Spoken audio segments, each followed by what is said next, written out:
રહીએ છીએ અને આ વ્યક્તિ પણ કનૈયાના રંગથી રંગાયેલો હતો. ઘેટા બકરા ચારતો હતો પણ સદૈવ કૃષ્ણનું ગુણગાન કરનારો હતો. આનો તાર કનૈયા સાથે જોઈન્ટ હતો. એટલે એને પણ એમ થયું કે બાપજી તમે વૃંદાવન જાઓ છો તો મને સાથે ન લઈ જાઓ. એટલે આ લોકોએ કીધું કે ભાઈ તને સાથે લઈ જઈએ તો તું આ ઘેટા બકરા ચારવાનું કામ કરે તો તારું કામ કોણ કરશે? બોલે એની તમે ચિંતા છોડો, પણ તમે બધા વૃંદાવન જાઓ છો તો મારે પણ તમારી સાથે વૃંદાવન આપણે ખાશું ને આ ખાશે આપણે જ્યાં બેસું તમારે કશું બોલવાનું તો તમને અમે સાથે લઈ જઈએ. એટલે આને વિચાર કર્યો કે જો હું બોલીશ તો આ લોકો મને લઈ નહીં જાય, એની કરતા મૌન રહેવામાં મજા છે. કઈ નહીં, હું કશું બોલીશ પણ મને તમે તમારી સાથે લઈ જાઓ.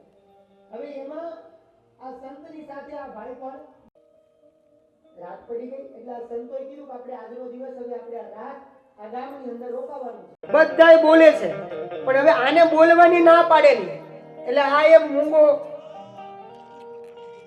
જેમ કેમ આપણે ઓલા સ્કૂલમાં ભણવા જઈને આપણને એમ કે ચાલો અદબ પલાટી, એટલે આપણે આમ કરીએ ને, પછી આપણે એમ કે મોઢા ઉપર હાથ, એટલે આપણે આમ કરીએ કે નહીં? એવી જ રીતે આ ડાયો ડમરો વિદ્યાર્થી હતો તો એને બોલવાની ના પાડી. ગામ વાળાને બધાને વિચાર આવે કે મારું આ ગવડાવા વાળા ગાય છે સારું, બધાય નાચે બધું, પણ આપણા માટે કોણ નેગેટિવ કોણ બોલે છે ને આપણા કાન પહેલા પહોંચી જાય. મધુ અને કૈટબ આપણે આગળ જોઈ ગયા, આપણા કાન ત્યાં પહેલા પહોંચી જાય. એટલે આખા ગામ વાળા બધા કહેવા લાગ્યા કે બાપજી તમે સત્સંગ સારો કરાવ્યો, તમે ગાઓ છો, તમે બોલો છો, તો આ ભાઈ કેમ નથી બોલતા? ત્યારે આ બધાએ વિચાર્યું કે જો આ હમણાં બોલશે તો આપણો ખેલ બગડશે, આપણી બાજી બગડશે. એટલે એને ઈ ભાઈ બોલે, ઈ પેલા સંતે કીધું કે ઈ અમારા બધાના ગુરુ છે અને આજે એને મૌન છે અને આજે ઈ બોલશે. પણ છતાંય ગામવાળા માન્યા કે તમારી વાત બધી સાચી, પણ તમે આટલું સરસ ગાવ છો અને જો તમે એમ કહેતા હો કે આ અમારા ગુરુ છે અને તમે આટલું સરસ ગાતા હો, આટલું સરસ બોલતા હો, તમે આટલો આનંદ કરાવતા હો તો તમારા ગુરુ તો અમને તમારા કરતા વધારે આનંદ કરાવશે ને.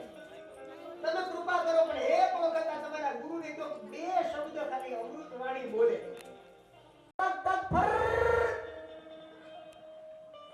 જે સ્તુતિ કરે છે અને એની સ્તુતિના કારણે બીજ મંત્ર છે.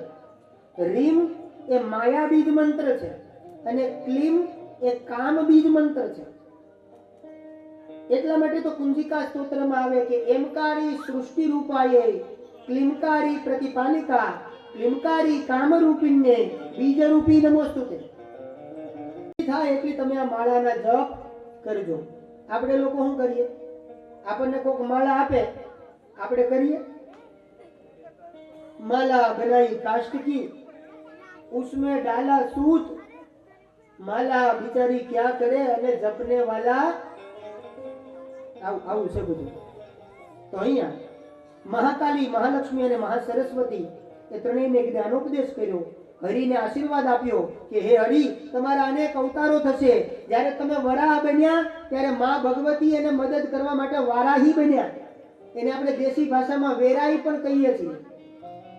ભગવાને જેટલા અવતાર લીધા નારાયણે એટલા જ સામે માએ અવતાર લીધા છે. ભગવાન વરાહ સ્વરૂપ ભગવાને વરાહ બન્યા, વરાહ નારાયણ બન્યા, તો માએ વારાહીનું સ્વરૂપ લીધું.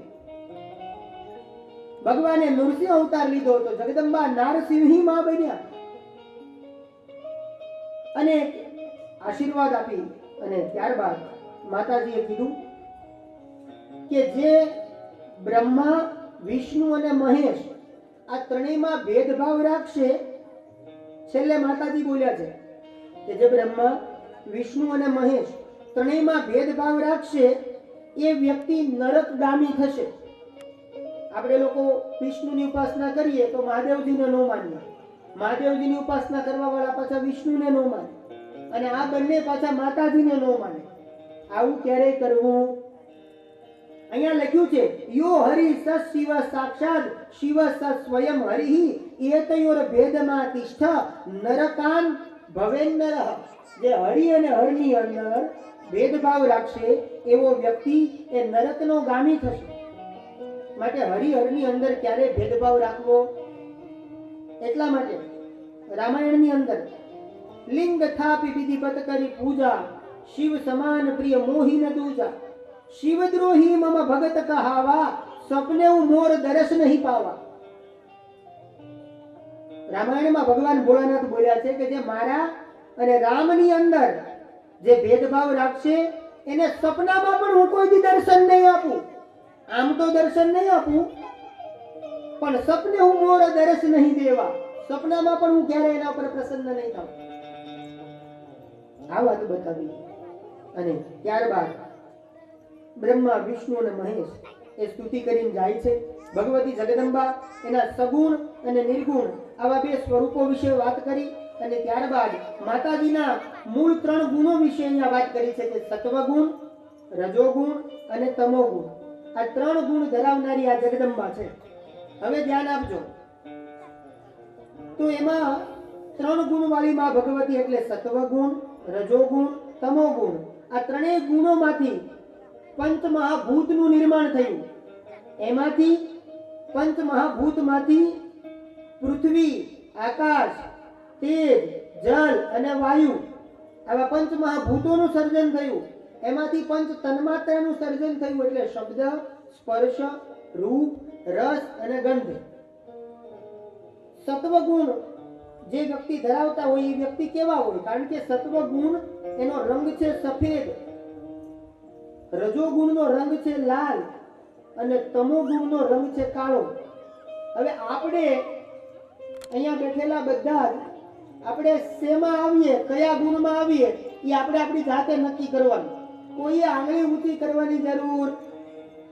આપણે આપણી જાતે નક્કી કરવાનું કે આપણે સત્વગુણમાં આવીએ, આપણે તમોગુણમાં આવીએ કે આપણે રજોગુણમાં આવીએ. સત્વગુણ વાળા વ્યક્તિ કેવા હોય?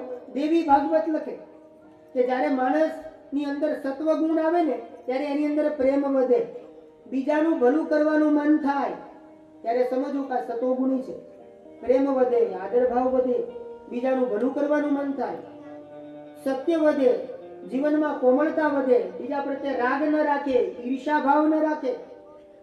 આવા વ્યક્તિને દેવી ભાગવત સત્વગુણી કહે છે. પછી રજોગુણી. હવે આ રજોગુણનો રંગ છે લાલ. એટલે રજોગુણી વ્યક્તિ કેવા હોય? કે જેનામાં રાગ હોય, દ્વેષ હોય, બીજાનું ખરાબ કરવાનો ભાવ હોય. બીજાનું ખરાબ ક્યારે થાય? સતત આવું વિચારતો હોય અને સતત જે વારંવાર ક્રોધ કરતો હોય. સતત વારંવાર ક્રોધ આવે એટલે સમજવાનું કે લાલ. કેમ કે ક્રોધ આવે એટલે માણસ કેવો થઈ જાય? લાલ ટમેટા જેવો થઈ જાય ને. ક્રોધ આવે એટલે પછી એનું કઈ ધાર્યું ન રહે. અને એમાં આપડા ઈ હોય ને, આપડા ઈ જ્યારે ક્રોધ આવે ત્યારે પછી એની પાસે ઈ નો જવાય ને આ નો જવાય. અને રસોડામાંથી કઈક એવું થાય ને, ક્યારેક ઊંધું થાય. આમાં એવું હોય, રસોડામાંથી ક્યારેક આવે ને, છૂટું આવે કે ન આવે. અહીંયા લખ્યું છે, તમે જુઓ, ઘણા વ્યક્તિઓ એવું જીવન જીવે કે આમ પસાર થઈને આવતો હોય ને, ઘણા આવતા હોય ને તો જગ્યા રૂડી લાગે. અને ઘણા વ્યક્તિ આમ આવતા હોય ને તો આપણને એમ થાય કે આ રસ્તો બદલી નાખીએ અને આપણે રસ્તો બદલી નાખીએ. આવે તમારી આમ બાજુમાં આવે ને આપણે એને પૂછીએ ને, ક્યાંથી આવો છો? ચૂલામાંથી. એ તો ખબર છે, તારી વાણી જ તારો પરિચય આપે છે ભાઈ. એટલે જ તું એટલો બધો આમ ધકે છે. ચૂલામાંથી આવજો ને એટલે સમજાય છે. આ બધા કેવા? લાલ તમોગુણી.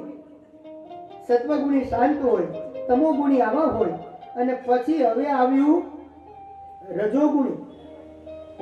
સત્વગુણની વાત થઈ, રજોગુણની વાત થઈ. અને ત્યારબાદ ઘણા વ્યક્તિનું જીવન એવું હોય કે જે બહુ લોભની અંદર જીવન જીવતા હોય. એટલું બધા લોભિયા જેવું જીવન જીવે કે આપણને એની ઉપર દયા આવે. બોલો, એક બહુ સરસ મજાની વાત છે, જરા ધ્યાન આપજો. ઘણા એટલો બધો લોભ કરે, ઘણાને ભગવાને આપ્યું હોય ઘણું બધું, પણ છતાંય એનો હાથ કોઈ દી આમ ન થાય. બોલો, પછી આપણે એને કહેવાનું મન થાય કે ભાઈ ભૂખ લાગે ને, ભૂખ જો શબ્દ સમજો નગર ઉપરથી જાય.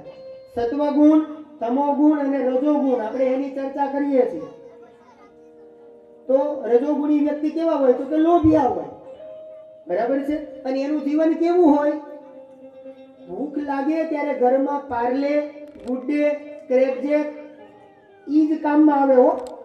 ઓલા સોનાના હોય તોય પડ્યા રે અને ચાંદીના હોય તોય પડ્યા રે. શું પડ્યું રે એ તમે નક્કી કરજો. એના કાંઈ બટકા તો ભરાય નહીં. એટલે અહીંયા ઘણા વ્યક્તિ એટલું આમ લોભમય જીવન જીવે, તમે ગમે એટલું કયો પણ છતાંય એનો હાથ કોઈ દી આમ હાલે. એક શેઠ હતા, ધ્યાન આપજો, એક શેઠ હતા. એના ઘરે એક દિવસ મહેમાન આવ્યા. મહેમાનને સાચવી લીધા. પછી આ શેઠ વિચાર કરે છે, મહેમાનને સાચવ્યા, આદર સત્કાર કર્યો અને પછી આ 25 લાવ્યો હતો એની જગ્યાએ એને 50 ડબલ કર્યા. શેઠે ડબલ કરીને પેલા સજ્જન વ્યક્તિને ત્યાં ગયો કે આલ્યો મારા ઘરેથી મહેમાન જતા રહ્યા છે, તમે મને 25 આપ્યા હતા પણ હું ડબલ કરીને તમને પાછા આપું છું, 50 કરીને આપું છું. તો પેલો સજ્જન વ્યક્તિ કહેવા લાગ્યો કે ભાઈ તમે મને ડબલ શું કામ આપો છો? બોલે તમારા વાસણ બહુ ભાગ્યશાળી છે, તમારા વાસણ મારી ઘરે આવ્યા તો વાસણ વિયાણા અને વાસણ ડબલ થઈ ગયા મારી ઘરે. વાસણ વિયાણા અને વાસણ ડબલ થઈ ગયા એટલા માટે હું તમને 50 કરીને દેવા માટે આવ્યો છું. એટલે આ તો રાજી થઈ ગયો. 15-20 દિવસ ગયા ને એટલે આ શેઠ પાછો પેલા ભાઈને ત્યાં ગયો કે અમારી ઘરે મહેમાન આવવાના છે અને આ વખતે મહેમાન જે આવવાના છે ને એ થોડાક મોટા મહેમાન છે અને આમ એનું આગતા સાગતા આપણે આમ સારી રીતે કરવી પડે એવા મહેમાન છે. તો તમે એક કામ કરો ને, તમારા ઘરમાં ચાંદીના થાળી વાટકા હોય ને તો ઈ મને આપો ને. અને આ રાજી થઈ ગયો અને એમ કે આપણે તો ડબલ થઈને જ આવવાના છે. શું થઈને આવવાના છે? ડબલ. ઘણા આવી રીતે લોભમાં જીવન જીવતા હોય કે આપણે તો ડબલ, અને ન્યાય એવી ઉઠી લાગી જાય કાંઈ ન વધે. એટલે પછી આ તો રાજી થઈ ગયો, મને આ ભાઈ તો ડબલ કરીને જ આપે છે, જ્યારે કહીએ ત્યારે ડબલ આપે છે. એટલે એને નક્કી કર્યું કે કાંઈ વાંધો નહીં, તમ તારે મારા ઘરે આમ જો ચાંદીના છે. એટલે 50 થાળી ને 50 વાટકી ચાંદીની કાઢી અને આ શેઠને આપી. અને શેઠ તો રાજી થઈ ગયા, કેમ કે અત્યારે ભાવે હારો છે ચાંદીનો. એટલે શેઠ તો પ્રસન્ન બન્યા અને લાવ્યા અને આ શેઠે ઈ વાસણ વેચી નાખ્યા અને એમાંથી જે કઈ આવતું હતું એ લઈ અને શેઠ એનું કામ કરવા લાગ્યા. 25 દિવસ 30 દિવસ આ સજ્જન વિચાર કરે કે આ શેઠ ગયા ઈ ગયા, ઓલા વખતે તો જલ્દી દેવા આવ્યા હતા, આ મારા લઈ ગયા પણ પાછા દેવા કેમ નથી આવતા? ત્યારે આ સજ્જન પેલા શેઠ પાસે જઈને કહે છે કે શેઠ, મેં તમને 50 આપ્યા મારા વાસણ થાળી વાટકી, તમે દેતા કેમ નથી? તો આ શેઠ એને કે તારા વાસણ ગુજરી ગયા, તારા વાસણ એ તો ગુજરી ગયા ને ક્યારનું મેં નાઈ લીધું. જો હમણાં નાઈને ઘરે આવ્યો, આ રૂમાલ સુકાય. એટલે આ વિચાર કરવા લાગ્યો કે વાસણ કાંઈ ગુજરી જતા હશે. તો શેઠ એને જવાબ આપે કે જે વિયાય એ ગુજરી જાય, એનું કાંઈ નક્કી હોય. સમજાય છે? મારો તમને કહેવાનો સૂર કે ક્યાં સુધી આપણે લોભ કરશું વાલા? ક્યાં સુધી લોભમય જીવન જીવશું? જે પોતે ન ખાય એ બીજાને શું ખવડાવવાના હતા વાલા? એટલા માટે એકલા ખાઈ એને શું થાય? અહીંયા પલસારામાં નહીં થતા હોય એટલે આ લોકો જવાબ નથી દેતા. એકલા ખાઈ એને ગાલ પચોળિયા ખવડાવીને ખાય. શબ્દ સમજો નકર ઉપરથી જશે.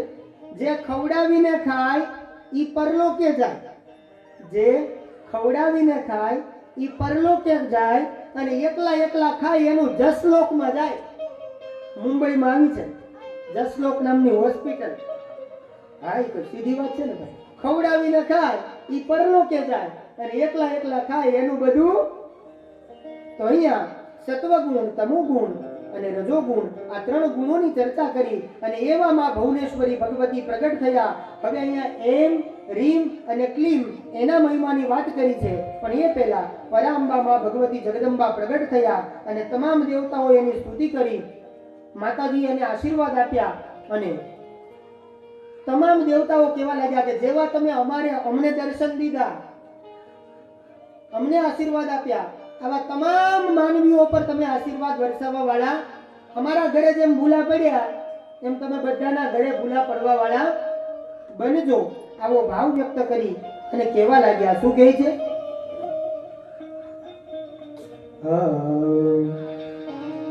કે ભુવનેશ્વરી, પ્રેમથી તાળી પડતા જાજો અને ગાતા જાજો. કે ભુવનેશ્વરી પ્રગટ્યા મારે આંગણે રે લોલ, ભુવનેશ્વરી પ્રગટ્યા મારે આંગણે લોલ, ભુવનેશ્વરી પ્રગટ્યા મારે આંગણે રે લોલ, ભુવનેશ્વરી પ્રગટ્યા મારે આંગણે લોલ. ઓ ભાવતી કરું સન્માન જો, ભુવનેશ્વરી પ્રગટ્યા મારે આંગણે રે લોલ, ભક્તિ કરું સન્માન જો, ભુવનેશ્વરી પ્રગટ્યા મારા આંગણે લોલ. એ આંગણે વળાવી વેરા ફૂલડાર લોલ, આંગણે વળાવ્યા ફૂલડાર લોલ, એ આંગણા વળાવી વેરા ફૂલડાર લોલ, આંગણા વળાવ્યા ફૂલડાર લોલ. એ પૂજા છે કઈ મોતીડાના ચોકજો, ભુવનેશ્વરી આવ્યા મારે આંગણે રે લોલ, પૂર્યા છે કઈ મોતીડાના ચોકજો, ભુવનેશ્વરી આંગણે આંગણે એ હાલો.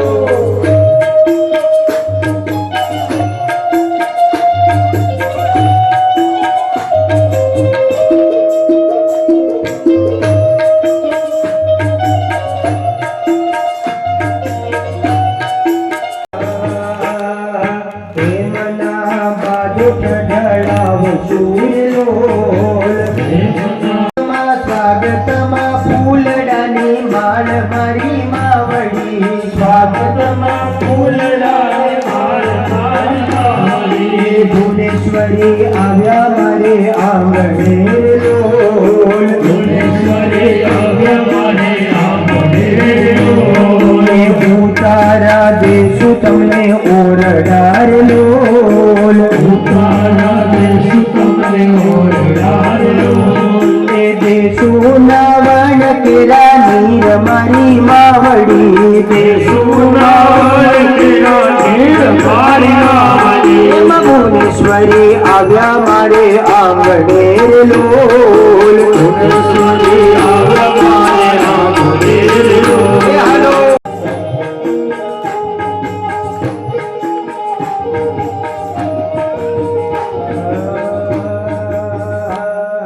મણિ પધારમાંથી આવ્યા લોલ, ધામમાંથી આવ્યા લોલ. એ મણિ પધારમાંથી આવ્યા લોલ,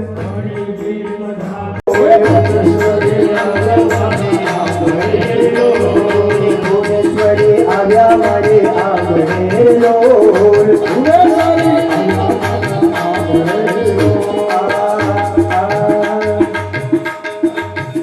હારે મોટા મોટા ભુવનેશ્વરી માં મોટા, મોટા મોટા ભુવનેશ્વરી માં મોટા, હારે મોટા મોટા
ભવાની માં જય જય અંબે માં જય જય અંબે માં જય જગદંબે માં જય જય અંબે માં જય જગદંબે માં જય રે ભવાની માં જય જય અંબે માં જય રે ભવાની માં જય જય અંબે માં લખેલો રે ભવાની માં જય જય અંબે માં ખેલ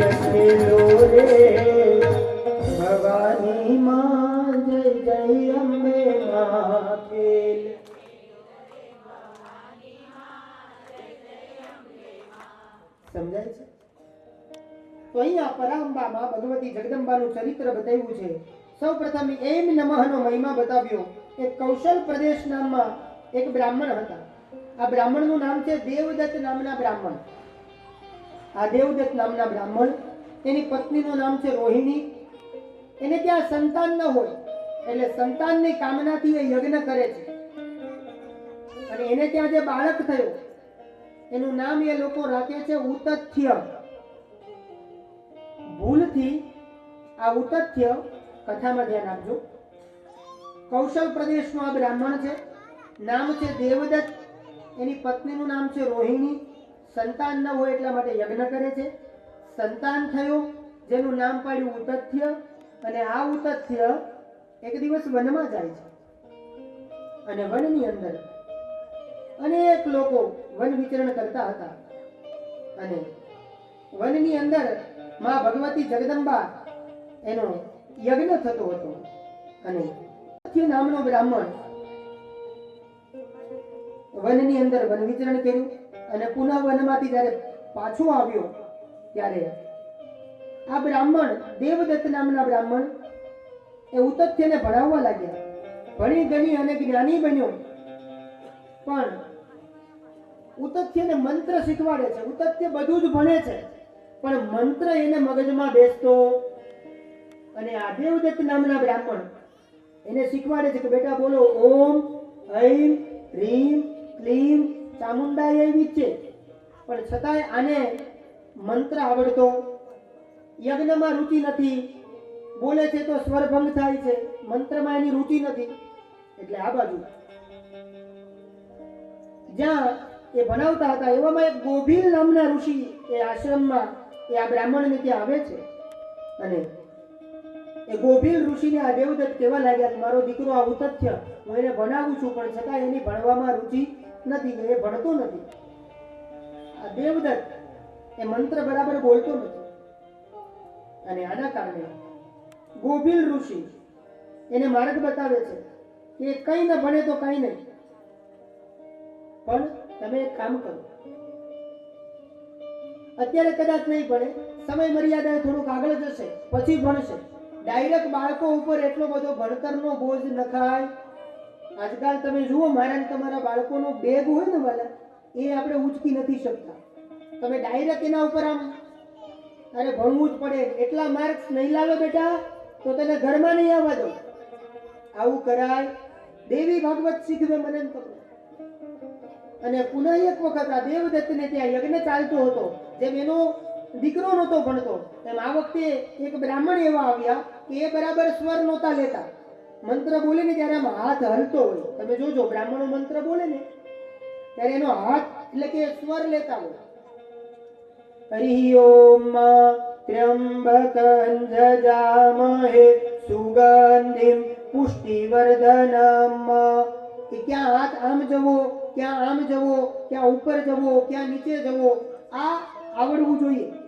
એટલે આ સ્વર બરાબર નહોતા લેતા એક બ્રાહ્મણ યજ્ઞની અંદર. એટલે આ દેવદત્ત એની ઉપર ગુસ્સે થયા કે એક તો તમારો દીકરો મૂર્ખ છે, જાઓ તમારો દીકરો વધારે મૂર્ખ થશે. મારી ઉંમર છે એટલા માટે હું સ્વર બરાબર નથી લઈ શકતો, તમે મારી ઉપર નારાજ થાવ છો તો જાઓ, મારો તમને શ્રાપ છે કે તમારો દીકરો વધારે મૂર્ખ થશે. અને આ બાજુ સમય આગળ વધ્યો અને આ બાળક એ વધારે મૂર્ખ થયો છે, ભણતો નથી. દેવદત્ત બ્રાહ્મણ એ જ્ઞાની પંડિત અને એનો બાળક બરાબર ભણતો નથી. એટલે આખું ગામ દેવદત્તને મેણા મારે છે કે જુઓ બાપા જ્ઞાની છે અને આ છોકરો દીવા વાહે, આવું બોલીએ ને આપણે એના બાપુજી તો જ્ઞાની છે, દેવદત્ત યજ્ઞની અંદર રુચિ ધરાવતા શ્રેષ્ઠ બ્રાહ્મણ, પણ એનો દીકરો જુઓ દીવા વાહે અંધારું થયો, દેવદત્તને મેણા મારે છે. આ પ્રસંગ મને ને તમને શીખવાડે છે વાલા, કે જીવનમાં મુશ્કેલી આવે તો ક્યારે ગભરાવું નહીં, અને પરા અંબાનું શરણ ગ્રહણ કરવું, ક્યારે ગભરાવું. આ બાજુ દેવદત્ત વિચાર કરે, ક્રોધિત થાય છે, પણ શું કરું? દીકરાનો ત્યાગ કરે, દીકરાની ઉપર વારંવાર ગુસ્સે થાય કે તું મારે, આપણે કહીએ ને કે તે મારું નામ, એમ અહીંયા દેવદત્ત દીકરા ઉપર આવું બોલીએ છે. અને છેલ્લે કંટાળી અને આ દેવદત્ત દીકરાનો ત્યાગ કર્યો કે જા ઘરમાંથી જતો રહે, મારે તારી જેવા દીકરા નથી જોઈતા. કારણ કે આપણે ત્યાં કહેવત છે કે દી વાળે દીકરા અને બાકી બધા દીપડા, એવું અમારા કાઠિયાવાડમાં કહેવાય. તો અહીંયા આનો ત્યાગ કર્યો કે જા તું જતો રહે, મારે તને જોતો નથી, જા તને માતાજીને સોંપી દેવો છે, આવો દીકરો મને ન જોઈએ. અને આ બાજુ જેનો તો કોઈ નથી એનો ભગવાન છે. આ બાજુ આ ઉતથ્ય એ વનની અંદર જાય છે, બીજું કઈ આવડતું નથી એ ઉતથ્યને. પિતાશ્રી મંત્ર ભણાવતા હતા ત્યારે એને આવડતો નહોતો મંત્ર, અને વનમાં આવ્યો છે, બીજું કઈ આવડતું નથી, બીજી કઈ ખબર પડતી નથી, ક્યાં જાવ શું કરવું. પણ ઉતથ્યની એક આદત સારી હતી કે જેવો હતો ને એવો રજૂ થઈ જતો, એને કોઈ કાંઈ પણ પૂછે એટલે એ હાચે હાચું કહી દેતો. એટલે આગળ જતા આ ઉતથ્યનું નામ પડ્યું સત્યવ્રત, કારણ કે ભલે જેવું બોલતો એવું પણ સાચું કહી દેતો. અને આ બાજુ આનું નામ પડ્યું સત્યવ્રત. અને હવે રોજ આ સત્યવ્રત ગંગામાં સ્નાન કરે છે, વૃક્ષનું દાતન કરે છે, અને અંબાનું ભજન કરે છે, કેમ કે બીજું તો કાંઈ એને આવડતું નથી, કોઈ મંત્ર નહીં, કોઈ શ્લોક નહીં. એમાં એક દિવસ એક શિકારી શિકાર કરવા માટે ત્યાં આવ્યો છે, અને આગળ એક ભૂંડ પસાર થતું હતું, અને આ શિકારીએ પેલા ભૂંડને બાણ માર્યું.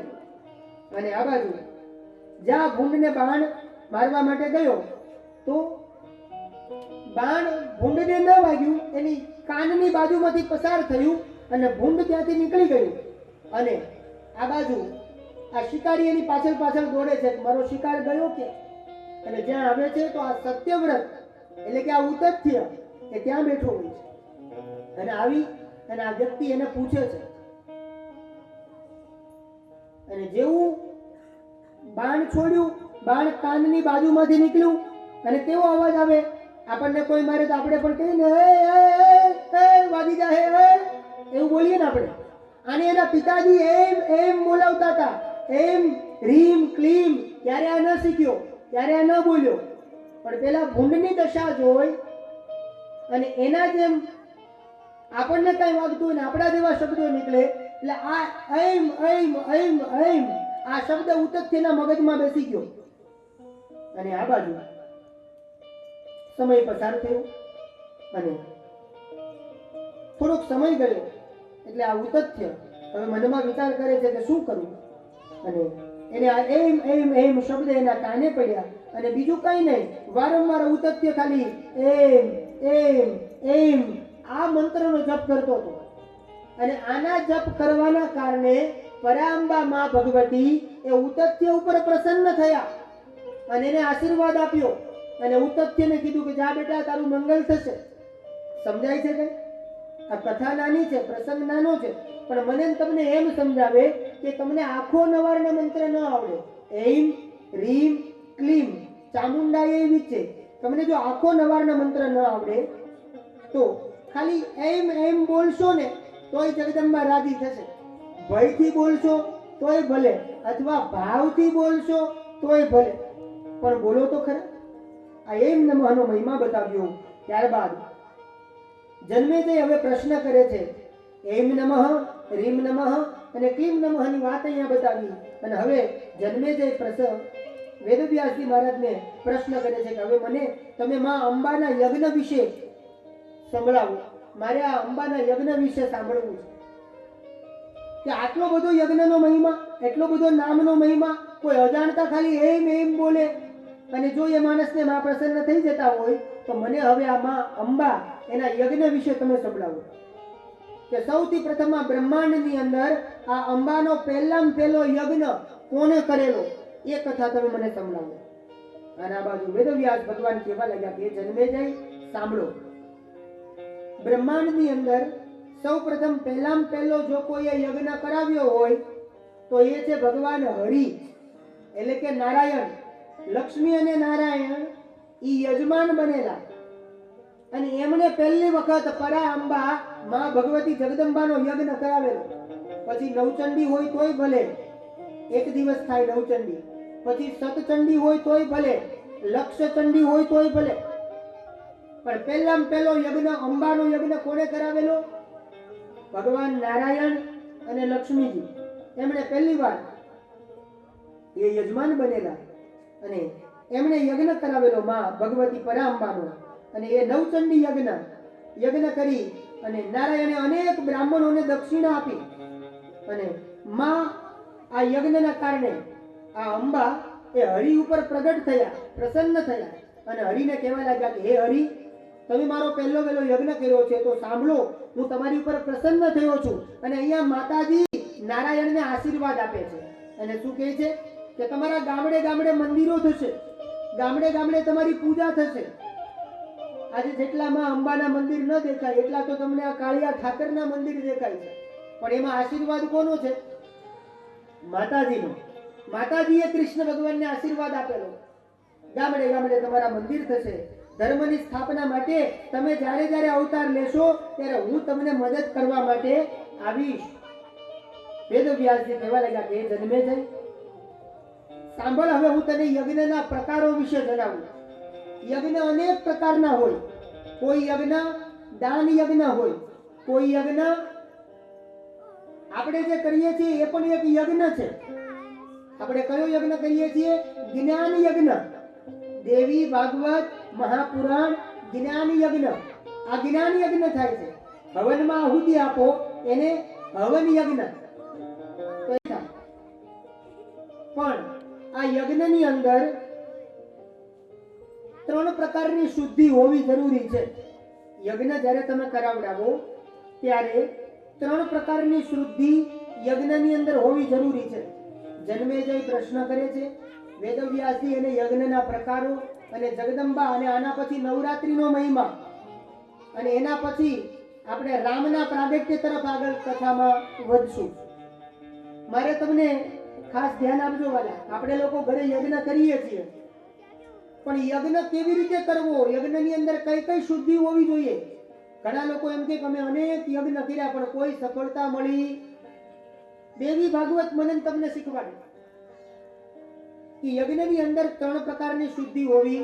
એમાં પહેલી છે દ્રવ્ય શુદ્ધિ, બીજી છે ક્રિયા શુદ્ધિ અને ત્રીજી છે મંત્ર શુદ્ધિ. દ્રવ્ય શુદ્ધિ કોને કહેવાય?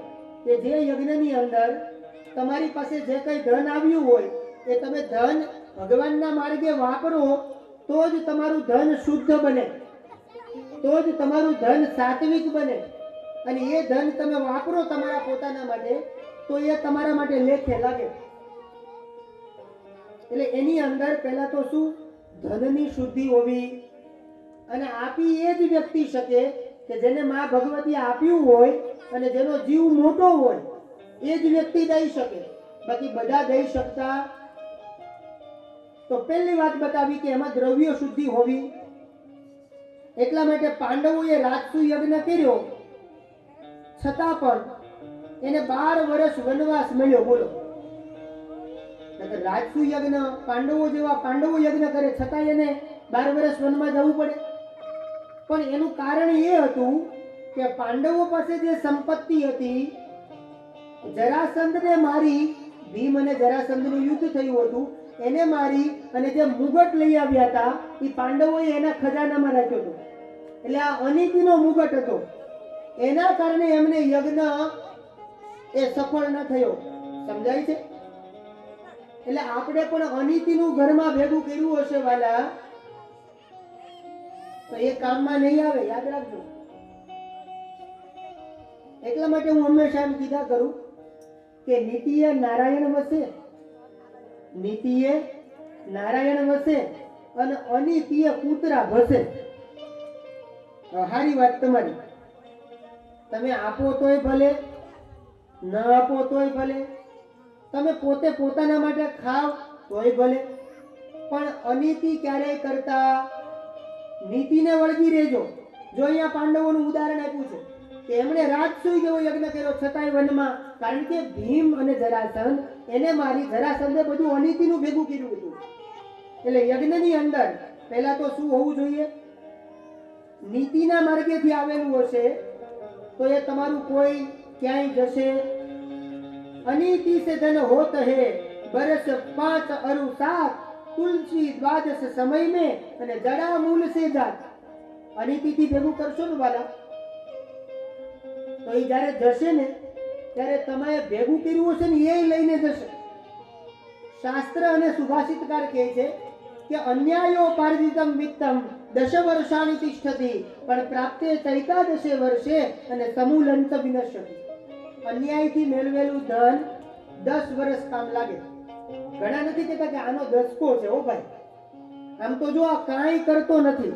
ઘણા લોકો અમારી પાસે આવે ને ત્યારે આવી કમ્પ્લેન કરતા હોય, દાદા આ ફલાણા ભાઈ કોઈ દી ભગવાનનું નામ લેતા નથી, એ એના જીવનમાં કોઈ દી કાંઈ કરતો નથી, છતાં એ સુખી છે, અને અમે આટલું આટલું ભગવતીનું નામ લઈએ, આટલું આટલું ભજન કરીએ, છતાંય અમારા જીવનમાં દુઃખ કેમ?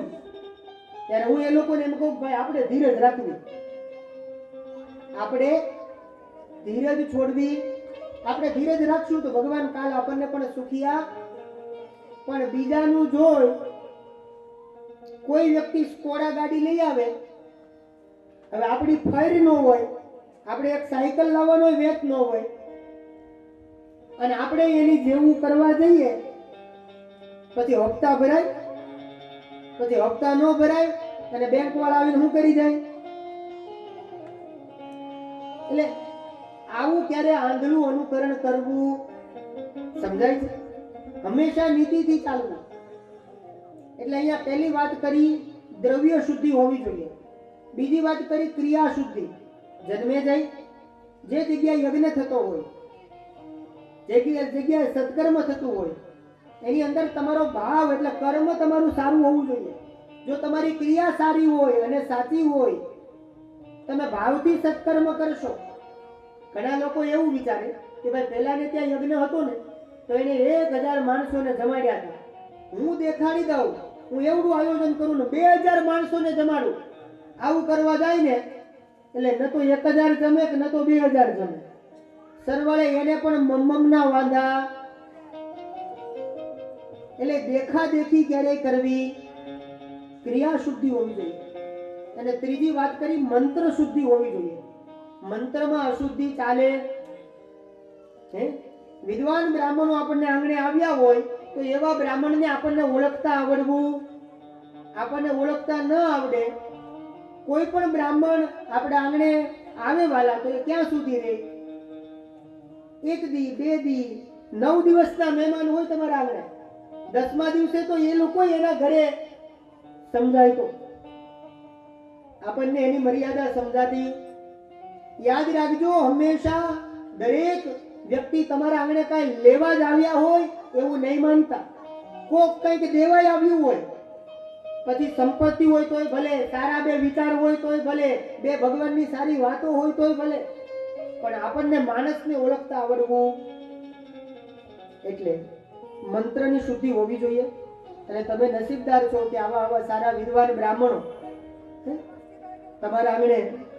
મારે પિયુષ દાદા આનંદ કરાવે છે, મારે મનીષભાઈ આનંદ કરાવે છે. તમને સારા બ્રાહ્મણ મળે તો એનું આપણને ગૌરવ થવું જોઈએ વાલા, એનું આપણને ગૌરવ થવું જોઈએ કે એ મારા છે એવો ભાવ થવો જોઈએ. તો અહીંયા 3 પ્રકારના યજ્ઞની વાત કરી કે સાત્વિક યજ્ઞ, રાજસિક યજ્ઞ અને તામસિક યજ્ઞ. આવા સાત્વિક યજ્ઞ, રાજસિક અને તામસિક યજ્ઞની વાત કરી. અને ત્યારબાદ દેવી ભાગવત ની અંદર જન્મેજય રાજા સાંભળે છે, વેદવ્યાસજી મહારાજ કથા કરે છે, અને આ બાજુ વેદવ્યાસજી કહે છે કે હે જન્મેજય, સાત્વિક યજ્ઞ, તામસિક યજ્ઞ અને રાજસિક યજ્ઞ તો હંમેશા બને ત્યાં સુધી યજ્ઞની અંદર દ્રવ્ય શુદ્ધિ, ક્રિયા શુદ્ધિ અને મંત્ર શુદ્ધિ હોવી જોઈએ. આટલી વાત કરી અને હવે જન્મેજય પ્રશ્ન કરે છે કે હે વેદવ્યાસજી મહારાજ, તમે મને યજ્ઞની તો વાત કરી, પણ હવે જગદંબાને સૌથી પ્રિયમાં પ્રિય વ્રત હોય તો એ વ્રત કયું એના વિશે તમે મને સમજાવો. અને હવે દેવી ભાગવત એનો 3જો સ્કંદ એનો 26મો અધ્યાય અને એનો 3જો શ્લોક ત્યાંથી વેદવ્યાસજી મહારાજ બોલ્યા